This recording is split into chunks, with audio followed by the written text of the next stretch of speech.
ठीक है। तो हम लोगों ने लास्ट टाइम पे आपका यूनिट 2 खत्म हो गया था। ठीक है, यूनिट 2 मैंने आपका लास्ट क्लास में फिनिश कर दिया था। अब मैं आपको जो पढ़ाने जा रहा हूँ that is in unit number 3। तो आपका जो स्टार्ट है वो यूनिट नंबर 3 है। तो सबसे पहले हम यूनिट 3 नंबर 3 का थोड़ा ओवरव्यू ले लेते हैं कि हम यूनिट नंबर 3 में पढ़ेंगे क्या क्या। देखिए, सबसे पहले यूनिट नंबर 3 में जो आज हम एक टॉपिक खत्म करेंगे, recombination and generation of the carrier. अगर टाइम ओवर भी हो जाएगा तो मैं आपको दूसरा लिंक सेंड करके आपको वो क्लास ज्वाइन करनी पड़ेगी, recombination and generation of the carrier. ठीक है, पहला पॉइंट तो हम ये करेंगे, और दूसरा आज हम क्या करेंगे, यूनिट 2 के जो कुछ न्यूमेरिकल जो मैंने आपको शेयर किए थे उन न्यूमेरिकल को थोड़ा सा ऐसे ही डिस्कस कर लेंगे। ठीक है, उन न्यूमेरिकल का पीडीएफ मैं अभी आपको शेयर करूंगा और उस पीडीएफ में ही शेयर कर लेंगे। सबसे पहले रिकॉम्बिनेशन एंड जनरेशन पढ़ेंगे, फिर दूसरा हम सबसे मेन टॉपिक पढ़ेंगे PN junction diode. PN junction diode जो है वो आपका पूरा पीएन जंक्शन डायोड का डिप्लीशन बिट, बैरियर पोटेंशियल, बहुत सारे पॉइंट हैं। तो इसमें मुझे कम से कम अराउंड 10 लेक्चर लगेंगे सिर्फ पीएन जंक्शन डायोड में। ठीक है, तो पीएन जंक्शन डायोड जब मैं पढ़ाऊंगा तो जैसे कुछ डायोड जो है वो आपके यूनिट 3 में है, कुछ डायोड जो है वो यूनिट 4 में है, फिर यूनिट 4 में आपका कुछ बीजेटी का पार्ट भी है। तो अगर हम जब डायोड स्टार्ट करेंगे, जैसे अगर हम डायोड स्टार्ट करेंगे तो डायोड में बहुत तरह के पूरे डायोड की फैमिली है। तो डायोड की फैमिली में आपका जैसे कि पीएन जंक्शन डायोड हो गया, फिर शॉटकी डायोड हो गया, एवलांच ब्रेकडाउन हो गया, फिर आपका एक फोटो डायोड हो गया, फिर आपका लेजर हो गया, फिर आपका एलईडी हो गया, तो आपका सोलर सेल हो गया। तो सारे ये कहीं ना कहीं कुछ डायोड की फैमिली से एक दूसरे से ये लिंक है। तो अगर मैंने जब पीएन जंक्शन डायोड जब मैं आपको यूनिट 3 पढ़ाऊंगा तो यूनिट 3 में आपका कुछ पार्ट यूनिट 4 का भी कवर होगा। ठीक है, तो unit 3 the combination of an unit 3 तो है ही, और साथ में यूनिट 4 में जो भी जितने भी डायोड है जो आपके थोड़े बहुत यूनिट 4 में दे रखे हैं वो हम यूनिट 3 में ही उसको साथ में पूरा कवर कर देंगे। ठीक है, तो ये आपका जो यूनिट 3 जो है पूरा डायोड के बेसिस पे यूनिट होगा। फिर यूनिट 4 में हम क्या करेंगे, आपका बीजेटी को पढ़ेंगे, और फिर यूनिट 5 में हम क्या पढ़ेंगे, आपका मॉसफेट को पढ़ेंगे। ठीक है, फिर फाइनली हमारा ये सिलेबस खत्म हो जाएगा।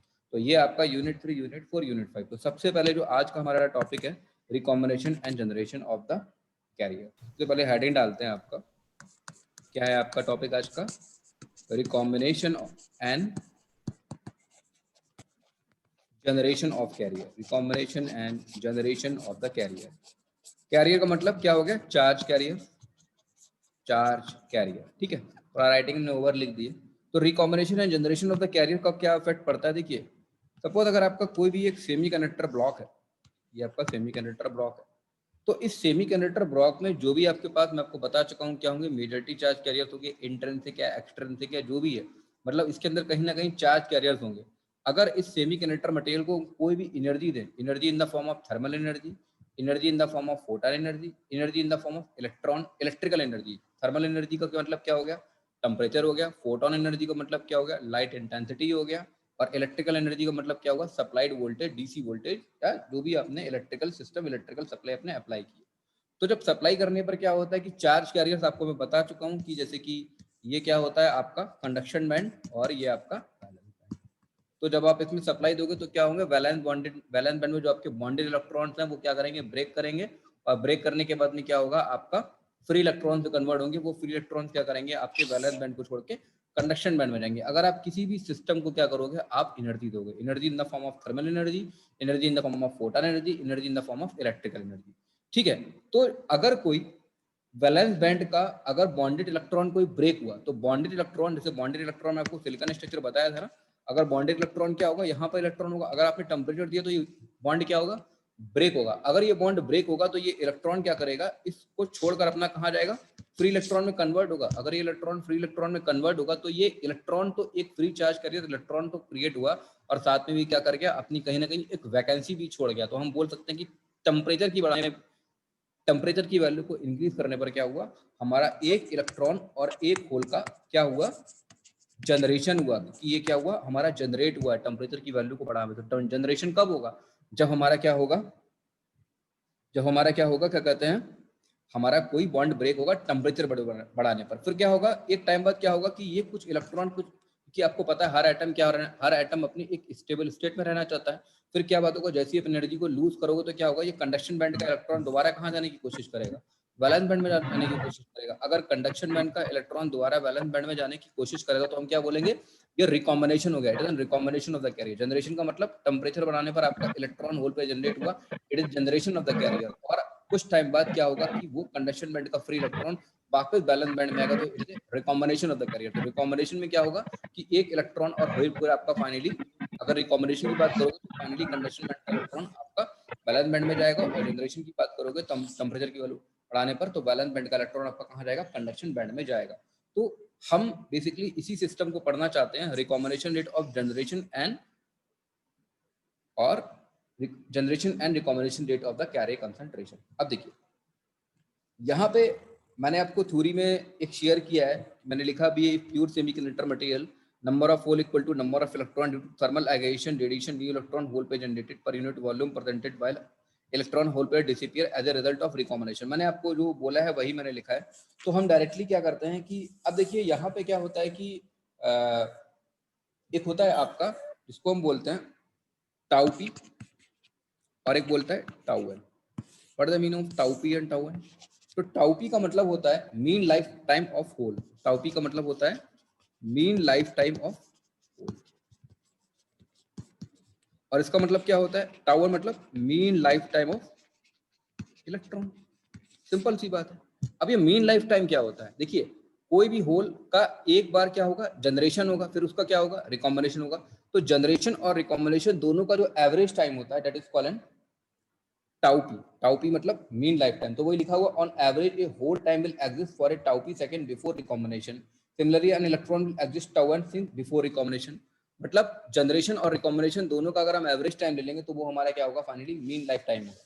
ठीक है, तो ये टाउ पी और टाउ एन आपके दो पैरामीटर थे जो मैंने आपको बता दिया। ठीक है, अब देखिए हम पढ़ते हैं आपको इस जनरेशन और रिकॉम्बिनेशन का कंसेप्ट पढ़ते हैं for an extrinsic semiconductor material. और एक्सट्रेंसिक सेमीकंडक्टर मटेरियल में देखिए अब हम कैसे एक प्रिंसिपल, बेसिकली हम एक तरह का एक्सपेरिमेंट करेंगे। एक्सपेरिमेंट में सबसे पहले मैं आपको ऑब्जेक्टिव क्लियर कर देता हूँ, बेसिकली हमारा ऑब्जेक्टिव क्या होगा। देखिए सबसे पहले हमारे पास एक, हम जब भी अब आगे कुछ भी लेंगे तो बेसिकली एक्सट्रेंसिक सेमीकंडक्टर मटेरियल लेंगे, या बाय डिफॉल्ट सोच रहे हैं, बार बार रिपीट नहीं करूंगा। तो एक्सट्रेंसिक में हमने suppose that n type semiconductor material ले लिया। अब इस एन टाइप सेमीकंडक्टर मटेरियल उसको क्या करेंगे, बेसिकली हम इसमें कुछ एनर्जी अप्लाई करके देखेंगे। जब इसमें कुछ एनर्जी अप्लाई होगी इस एन टाइप सेमीकंडक्टर मटेरियल में, तो उसमें क्या होंगे, इलेक्ट्रॉन्स और होल्स, क्योंकि इसमें मेजॉरिटी चार्ज कैरियर्स क्या है, इलेक्ट्रॉन है, और माइनॉरिटी चार्ज कैरियर्स क्या है, होल्स हैं। तो टेम्परेचर की वैल्यू को इंक्रीज कराने पर हम बेसिकली जो भी हमारे इलेक्ट्रॉन और होल पेयर का कंसंट्रेशन इंक्रीज किया है उनका बेसिकली हम एक ग्राफिकल रिप्रेजेंटेशन प्लॉट करेंगे। पहले क्या करेंगे, टेम्परेचर की वैल्यू को इंक्रीज करेंगे, मतलब पहले टेम्परेचर देंगे तो उसका फिर हम प्रोफाइल देखेंगे, फिर क्या करेंगे, टेम्परेचर को हम हटा देंगे, फिर उसका हम प्रोफाइल देखेंगे। तो इस तरीके से हमारा ऑब्जेक्टिव ये है कि एक particular n type semiconductor material में वो हम एक्सटर्नली सोर्स अप्लाई करेंगे। एक्सटर्नली सोर्स अप्लाई करने पे उस पर्टिकुलर मटेरियल में जो हमारे चार्ज कैरियर कंसंट्रेशन है उनका क्या जनरेशन रेट का कर्व है, उनका क्या रिकॉम्बिनेशन रेट का कर्व है। अगर हम टेम्परेचर की वैल्यू, अगर हम जो भी इंसिडेंट लाइट है, जो भी हम टेम्परेचर है वो फॉल कर रहे हैं, तो जनरेशन और रिकॉम्बिनेशन का क्या प्रोफाइल है। और अगर हम टेम्परेचर की वैल्यू को हटा लेंगे तो हमारा जनरेशन और रिकॉम्बिनेशन का चार्ज कैरियर के कंसंट्रेशन का ग्राफ क्या ग्राफिकल रिप्रेजेंटेशन होगा with respect to the time. ठीक है, तो अब सबसे पहले ये आपको एक्सपेरिमेंट समझ में आ गया, तो यहीं पे हम हेडिंग डालते हैं। सबसे पहले हम हेडिंग क्या डालेंगे, अगर हम हेडिंग डालें तो हम डालेंगे N type semiconductor, N type semiconductor bar. हमने हेडिंग क्या डाली, एन टाइप सेमीकंडक्टर बार। अगर हम एन टाइप सेमीकंडक्टर बार की बात करें तो हम सिंपल से क्या करें कि सिंपल एन टाइप सेमीकंडक्टर ले लेते हैं। हमने एन टाइप सेमीकंडक्टर मटेरियल ले लिया और हमने क्या करा, इसके ऊपर कुछ रेडिएशन को हमने, रेडिएशन फॉल का मतलब कोई लाइट इंटेंसिटी या रेडिएशन है, कोई भी रेडिएशन हमने क्या किया, हम बेसिकली थर्मल एनर्जी को लेकर चल रहे हैं, हमने रेडिएशन फॉल। ठीक है, अब देखिए आपको पता है कि एक एन टाइप सेमीकंडक्टर मटेरियल की आपको प्रॉपर्टी है। अगर एक एन टाइप सेमीकंडक्टर मटेरियल है, हमने माना, हमने, अब देखिए कोई भी आपको पता है फिजिक्स में आप पढ़ के आए, जब भी हम कोई भी एक्सपेरिमेंटल प्रूव करते हैं तो कुछ हम एजम्पशन लेके चीजों का चलते हैं, तो वही कुछ एजम्पशन हम लेके चलेंगे। सबसे पहले हमने ये माना कि जो हमारा एन टाइप सेमीकंडक्टर मटेरियल है इसमें हमारे क्या है, फ्री इलेक्ट्रॉन कंसंट्रेशन है। और हमने माना थर्मल इक्विलिब्रियम, हम एक, मैं वर्ड बोलूंगा, एक thermal equilibrium condition. Thermal equilibrium condition मतलब पहले कुछ नहीं था, पहले वो किस में था, टेम्परेचर। थर्मल इक्विलिब्रियम मतलब क्या हो गया कि वो बेसिकली एक पर्टिकुलर एक रूम टेम्परेचर पे था। रूम टेम्परेचर पर हमने माना, उस रूम टेम्परेचर को बेसिकली मैं बार बार क्या बोल रहा हूँ, एट थर्मल इक्विलिब्रियम कंडीशन। तो हमने माना कि एट थर्मल इक्विलिब्रियम कंडीशन इस एन टाइप सेमीकंडक्टर मटेरियल में जितने भी हमारे मेजॉरिटी चार्ज कैरियर्स में इलेक्ट्रॉन थे उनको मैंने एन ऑफ एन नॉट मतलब thermal equilibrium concentration of the electron in the n type semiconductor material, ये हमने माना ये हमारा अप्रोक्सीमेटली इक्वल टू है डोनर कंसंट्रेशन के बराबर। ठीक है, तो हमने ये पहला असेंपशन लिया n naught equal to n d. अगर आपका n naught equal to n d है तो मास एक्शन लॉ से आप होल का इनिशियल कंसंट्रेशन निकाल सकते हो ना, n i square divided by the value of n d. यहाँ से आप पी नॉट की वैल्यू निकाल सकते हो। ठीक है, हम पी नॉट की वैल्यू निकाल सकते हैं। तो हमने ये माना कि at time T equal to T dash हमने कंसीडर किया at time T equal to T dash the semiconductor bar is illuminated का मतलब क्या है कि हमने यहाँ पे उस लाइट इंटेंसिटी को क्या किया, उस सेमीकंडक्टर मटेरियल पे डालना स्टार्ट किया।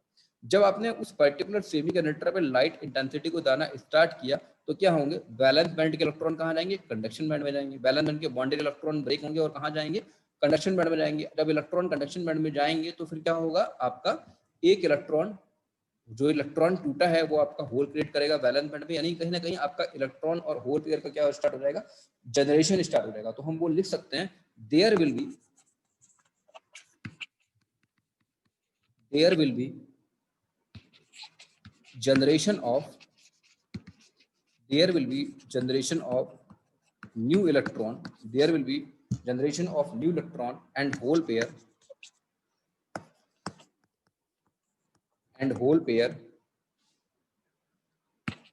generated यूनिफॉर्मली का मतलब ये है कि जितने इलेक्ट्रॉन टूटे हैं, जितना बॉन्ड टूटा है, उन बॉन्डेड में जितने इलेक्ट्रॉन जनरेट हुए उतने हमारे होल पेयर जनरेट हुए हैं। इसे बेसिकली हम EHPS से डिनोट करते हैं, इलेक्ट्रॉन होल पेयर्स जनरेशन। ठीक है, तो अब देखिए एट इक्विलिब्रियम कंडीशन में क्या होगा। अगर हम एट इक्विलिब्रियम कंडीशन बोले मतलब कि हमने अब टेम्परेचर की वैल्यू को कंटिन्यूसली इंक्रीज कर रहे हैं, तो हम बोल सकते हैं कि अब हमने टेम्परेचर की वैल्यू कुछ इंक्रीज कर दी तो उस एन टाइप सेमीकंडक्टर मटेरियल्स में इलेक्ट्रॉन का कंसंट्रेशन भी इंक्रीज करेगा, क्योंकि इलेक्ट्रॉन और होल तो हमारे दोनों इंक्रीज कर रहे हैं। तो हमने ये मान लिया कि हमारा एट इक्विलिब्रियम कंडीशन को हमने एन से रिप्लेस किया, तो थर्मल इक्विलिब्रियम पे हमारा क्या था, एट रूम टेम्परेचर पे फ्री इलेक्ट्रॉन कंसंट्रेशन कितने थे, एन नॉट थे। और जब टेम्परेचर हमने इंक्रीज किया तो हमारा कितने इलेक्ट्रॉन इंक्रीज कर गए, डेल्टा एन इंक्रीज कर गए। उसी तरीके से अगर हमारे इलेक्ट्रॉन इंक्रीज कर गए उसी तरीके से हमारे होल भी इंक्रीज कर जाएंगे, तो T not plus delta T हो जाएगा। ये चीज आपको समझ में आई। ठीक है, अब देखिए यहाँ पे आप एक पॉइंट को देखिएगा।